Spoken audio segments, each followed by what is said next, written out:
we've sold over $30 million worth of art. Go on the website. My name's Andy Gray. I'm co-founder of a company here in Manchester called KnownOrigin. It's a digital art gallery. I'm going to talk a little bit today about how we're going to Web3, which is sort of a mystical term, and NFT'S, new blockchain, which is, I know is like a term that's bandied around a lot. So I'm going to use my personal story and the company's story to show that we are really doing this in Manchester right now. About me personally, I'm a software engineer by trade, and now I do like blockchain and NFTs full time with a company of 20 people here, and Sam and George are here at the front, so you're going to talk to real people about the sort of stuff here. I used to be like a contractor, used to like work for Co-op and Barclays and Accenture and Equal Experts and all that sort of stuff. I started getting interested in how Web3 or blockchain or distributed ledger technology could sort of change how you did things. I think in some ways I was just a little bit fascinated how you can use code to send money around, cryptocurrency, if you consider it real money. So we started just messing around with it really. That's just from our pitch deck. So what we did when I was working at the Co-op, it was myself, it was Dev and another Dev, we just started talking like back in 2017, you know, which is a good time to get into crypto, is you know, what can we do with this? You know, it seems hard, what's everyone talking about? Everyone's sort of getting excited about how decentralization is going to change. I mean, roll on like 5 years, it seems like old hat. People are still sort of being exposed to this tech. But back then, we had this like crazy idea that we'll just build a marketplace to sell art. And weirdly, in fact, we went down into the northern quarter where there's an art gallery. What we thought was like, art, you know, it's like people are buying and selling it, the art market is just full of frauds and fakes. The blockchain, it surely can like fix some of these problems. So we went down to the Richard Little gallery or whatever, and we said, okay, I bought Dave, one of our co-founders, said, I bought this piece of art from you, it's £4,000, how do I know it's real? So he basically like gets out this dog-eared sort of ledger and goes down and says, oh, I found your name. He said, well, how do I know? I said, well, we printed out an A4 piece of paper, and we wrote like, David Moore, you know, this artwork is yours. So we were like thinking, oh, that's not very good. So distributed ledgers or blockchains, you know, it wasn't about all, you know, making money and like buying crazy tokens and getting wrecked and stuff. It was more about, well, this could be a real tool for like provenance. So we decided to like write some smart contracts. And smart contracts are the code that can run on these distributed ledgers. And this distributed ledgers are quite cool because, you know, if you think about has everyone heard of Bitcoin, right? When Bitcoin was formed in 2009, that was all about taking down the banks and stuff like that. It was from like an anti-libertarian sort of anarchist sort of movement. So, you know, we work at, you know, traditional corporate jobs, so we sort of got into that a little bit, you know, in our spare time, you know, let's take it to the man. And so we thought, well, artists deserve a chance to be able to like prove the provenance, and if you own a real Damien Hirst or a real Banksy, how do you prove you really own it? And that's what we saw technically as the beauty of blockchain. And we thought we can prove now who owns this artwork. So we sent Dave all the way around Manchester. He used to run some events, and he went to speak to loads of artists. And we convinced like 12 of them to like submit a piece of work. And some were physical on the evening, some were digital. We actually run an event, and we put a couple £100 behind the bar. Just looking back, I still can't believe we did this. You know, we basically wrote all the smart contracts, which are the code we put on a public blockchain, which is called Ethereum. And we basically invited all our friends and all these artists down, and we decided to see if we could sell some cryptocurrency. And we didn't. We failed, you know, massively really. We made a loss on the night, we sold a few, somebody bought like one piece in like Bitcoin, and no one really bought it, but the point was, what we realised when we was explaining it, we get more and more convinced by this argument that like the technology can help solve the problem. So we stuck with it, thankfully. And today, I mean, everyone thinks like blockchain and NFTs. NFTs are non-fungible tokens. They're really assets, a bit like your degree certificate or your what do they call it when you own a house? Like the deed on your house. So we were really fascinated. This is from our pitch deck, so I just nicked it this morning, so that's why it says KPIs at the top.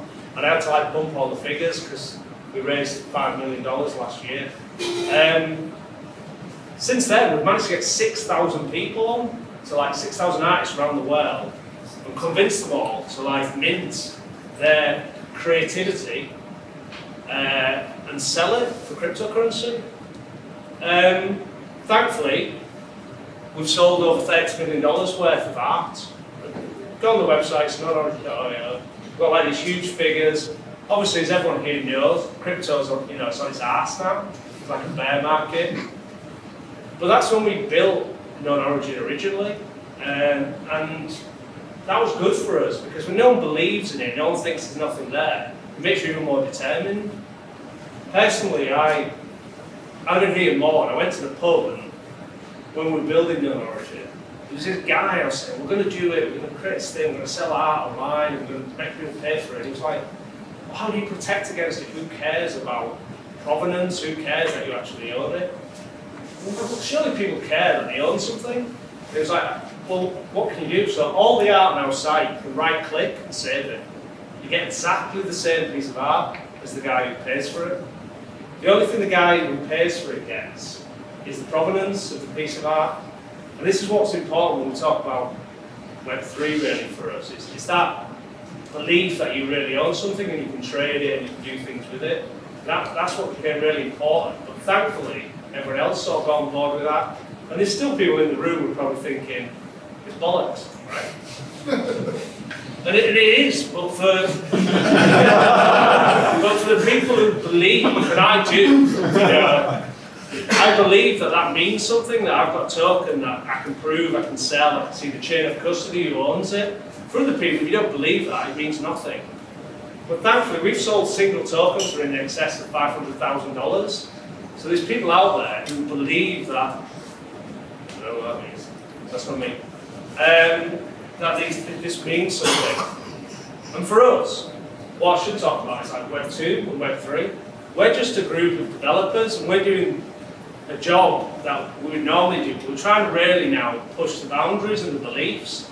And when we started getting a little bit more excited about what Web 3 can mean, everyone's sort of getting a lot more engaged in what you can actually do and achieve. For us, what was really exciting, I don't know what's on the next slide, I'll just look at it now. Forget that. What for us became really exciting is that all of a sudden, using this technology, we were able to like build a community of artists and start changing how people do the day job or what they do.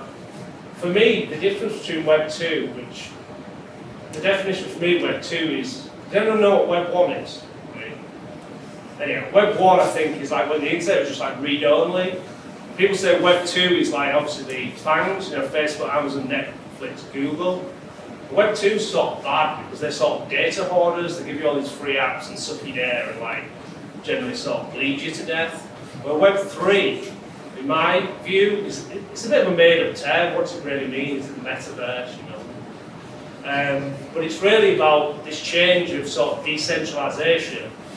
And it was a big moment for me when Kanye West tweeted that word, but it's really decentralization is sort of trying to take the power back. And for us, it's not, we're not trying to fight the man at KnownOrigin, but just being able to change the power balance of where it is. We don't capture anyone's data. You don't log onto our site with a username and password, or an email. You can put it in if you want, but it's an optional field. We're just really trying to change the narrative of what it means to where data should be held and where the value of anything is. The value for us is in the NFTs. We make 15% every time one's sold. We don't need to know what the user is. We don't need to market to them. So, I don't know where I was going with that. But what became really important then is like, how do we sort of keep this narrative going and then create a business? And I think that's been one of the most challenging things, because at first we formed like a meetup group in Manchester, and it's got like 1,000 people. It's called Blockchain Manchester. And you start building this ideology of like, we're all about Web3, we're all about decentralization. But then we thought, well, this is developing into a business. And in 2020, we formed a limited company here in the UK. And then we went and got some seed round funding. You know, you put blockchain in your pitch deck, people throw money at you. And then we did that again, got some Series A funding, you know. So we gave me £5 million to like build a company. It's absolutely ridiculous. But thankfully, we've got people who can actually develop now and build products and help with our marketing. But the point for us, it became really difficult, and this is what I really want to stress, is that the transition from Web 2 to Web 3 is not there. Web 3 is like an ideology where everyone lives in this sort of dreamland where you can be autonomous and there's no laws and no rules. Whereas when we formed a UK company, it became really difficult because we want everyone around the world to be able to access our code. And the beauty of decentralization is how smart contracts can be accessed everywhere in the world. But the bad thing about being a British company developing tech is that there's laws in this country and jurisdictions.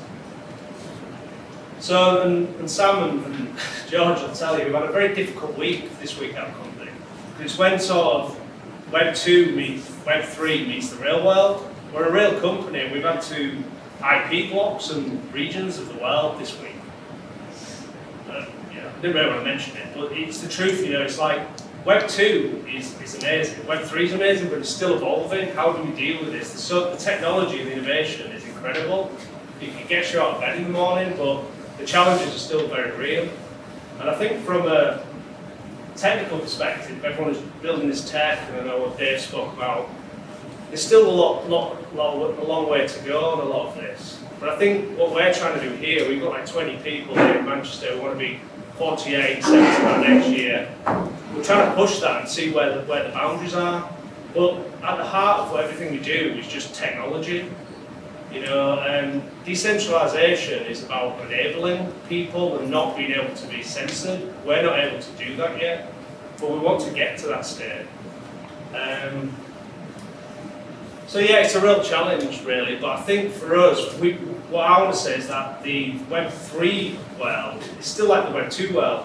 All our devs are full stack devs, all our product people still build products. But at the core, we've got sort of this different ideology about how we do business, which is based on like smart contracts. But when you put that in place, you have this sort of uncontrollable code base that can run. So some of the beauty about what we do is people say to us, and we've got lawyers here in Manchester, Birmingham, if anyone knows them. We'll say, right, okay, are we a good business? Can we like control the tech? And they say, right, okay, well, what's your refund policy? So well, we haven't got one. When people send money to us in cryptocurrency, it's an atomic transaction. We give 85% to the artist wherever they are in the world. We take 15% and we send this token to them. So well, what if they want the money back? Well, tough. We're a totally non-custodial platform at heart. We don't control any of the tokens at any point. And this is some of the clashes that you're starting to see on Web 2 and Web 3. All these Web 2 platforms like Amazon, you know, they give money back guarantees, credit cards do. So there's all these like sort of little problems that we're working through. And it sort of drives us and sort of trying to be a real world company is really difficult. But we're getting there. And yeah, we sell a lot of NFTs. Does anyone own an NFT? Does anyone own a Bored Ape? Oh, rich.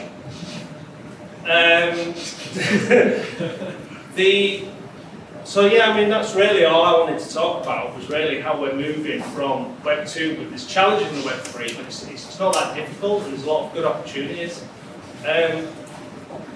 These are sort of people that we're getting to work with. I mean, look at me, I was just a dev like 4 years ago, but we're now thankfully working with, like, we're going to New York next week for NFT NYC. It's still happening even though like crypto's on its ass. I mean, we've got a party with Life magazine. It's absolutely crazy.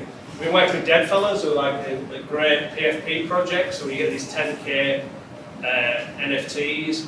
We work with some top sort of tech in space. But I think it also shows how new the Web3 space is, how like 2 or 3 guys over 2 years ago could like get in with all these top brands. What I really want to say is that this is still like a very, the sands are moving and it's very nascent still. You feel like everyone's talked about blockchain and NFTs for years.